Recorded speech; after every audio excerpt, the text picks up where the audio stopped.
Hello everyone, welcome back to the channel. तो आज के इस वीडियो में हम एक नई सीरीज स्टार्ट कर रहे हैं for NEET 2023 aspirants, that is concept समझ रट्टा ना मार। तो इसके रिगार्डिंग आज फर्स्ट वीडियो हम आपके साथ शेयर करेंगे।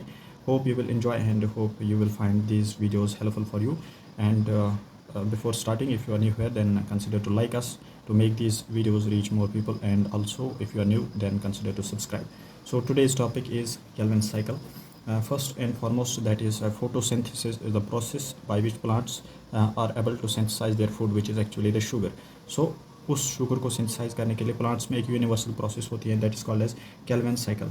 There are two types of plants which are called as C3 plants and C4 plants, and whether the plant is C3 or C4 plant, the cycle, that is the Kelvin cycle, is universal, that it will happen in both kind of the plants. Firstly, why it's called as Kelvin cycle? Because it was discovered by a scientist named Kelvin, and the cycle was named by his name, so Kelvin cycle.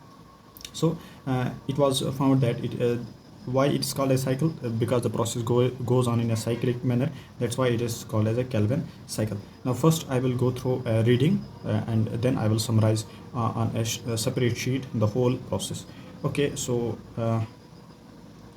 Kelvin pathway occurs in all photosynthetic plants. It does not matter whether the plant is C3 or C4 pathway. So this point is important and this line is important. The Kelvin cycle is a cyclic manner and has three important processes. The three important processes are carboxylation, reduction, and regeneration. You know that carboxylation, reduction, and regeneration.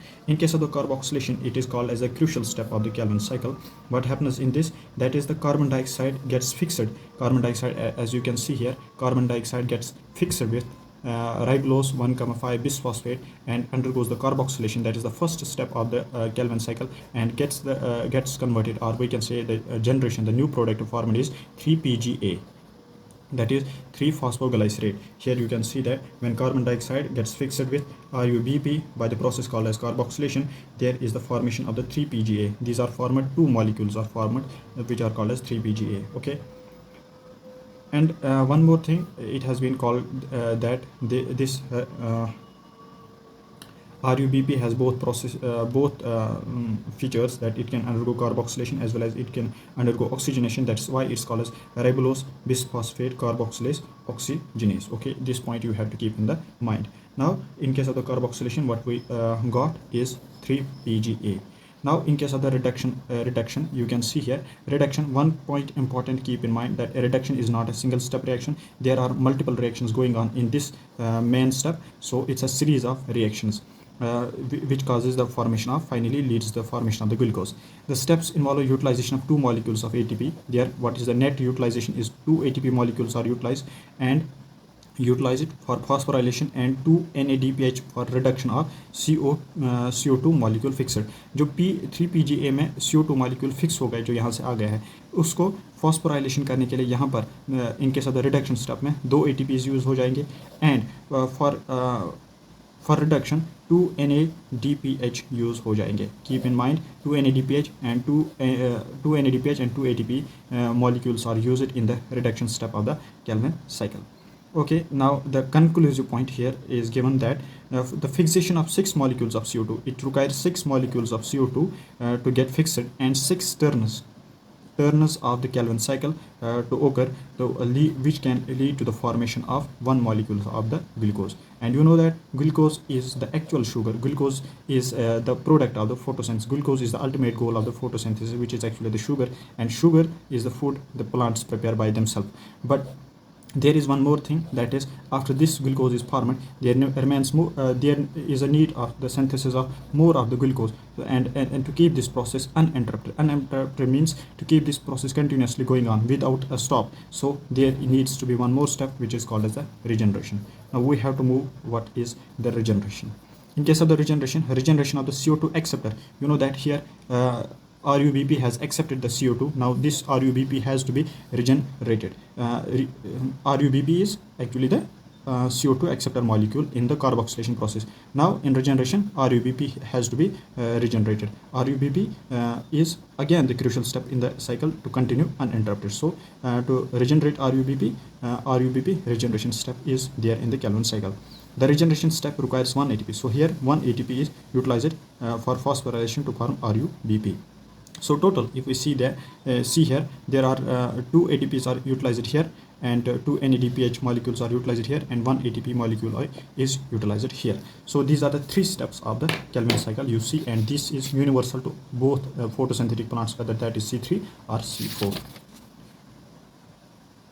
Hence, for every CO2 molecule entering the Calvin cycle, 3 molecules of ATP and 2 molecules of NADPH are required. You know that at this point. Okay, it is probably to make this difference in a number of ATP used to. Okay, this is not the point to be of much importance. उसके बाद यहाँ पर आपके लिए एक final दिया है जिस पे क्वेश्चन आपका बन जाता है, that is in case of the Calvin cycle what thing we give in, मतलब what is our input and what is our output. When we give 6 CO2 molecules, 18 NADPH molecules and 18 ATP molecules and 12 NADPH molecules, we obtain 1 glucose molecule, 18 ADP molecules and 12 NADP molecules. So this is all about the Calvin cycle. Now let me summarize you first here. So in case of the Calvin cycle, first point, it is the universal to all photosynthetic plants. First thing, it was named by a scientist, Calvin Melvin is his name. It's a cyclic process. Next point, it involves 3 steps, that is carboxylation, reduction and regeneration. Carboxylation, we will be seeing this step in this way. Carboxylation involves the carboxylation of RUBP. When CO2 gets fixed into this carboxylation step, we get the product that is 3-PGA, that is 3-phosphoglycerate. 2 molecules of it are obtained. Now this, it undergoes a series of reactions. You understood very well in the from the book. Series of reactions which are actually the reduction reactions, and ultimately leads to the formation of the sugar which is actually the glucose. But here keep in mind that what things are utilized. 2 ATP molecules are utilized in this step, and 2 NADPH molecules are utilized in this step. For what purpose 2 ATP molecules are utilized here? Or for phosphorylation purpose, and for NADPH is utilized for NADPH is utilized for reduction purpose. Okay, so when this sugar is synthesized, it's the ultimate goal of the plant to synthesize sugar for survival, but this needs to be continuously synthesized. So for this, what thing is the crucial in this step is RUBP. We need to regenerate here RUBP to continue this synthesis. So RUBP is regenerated by the next step, which is called as the regeneration step, and this step is done with the help of utilization of 1 ATP molecule. So this is the Calvin cycle, and this is the way sugar is synthesized, and this is the way RUBP is recycled and reused in the Calvin cycle for the next cycle. Okay, so overall what we have in and what we have out, in and out. If we see in case of in, we give 6 molecules of CO2, we give 18 ATP molecules, and we give 12 NADPH molecules, and from 6 CO2 we get a glucose, 1 glucose molecule. 18 ADP are obtained from 18 ATP, and 12 NADP molecules are obtained. So this is in and output per glucose synthesis, what things are required and what things are yielded from the Calvin cycle. So I hope that this first video of this series may help you to understand this concept very well. If so, give a thumbs up and subscribe our channel, and you can suggest me in the comment section what next topic you want to cover under this series. Thank you.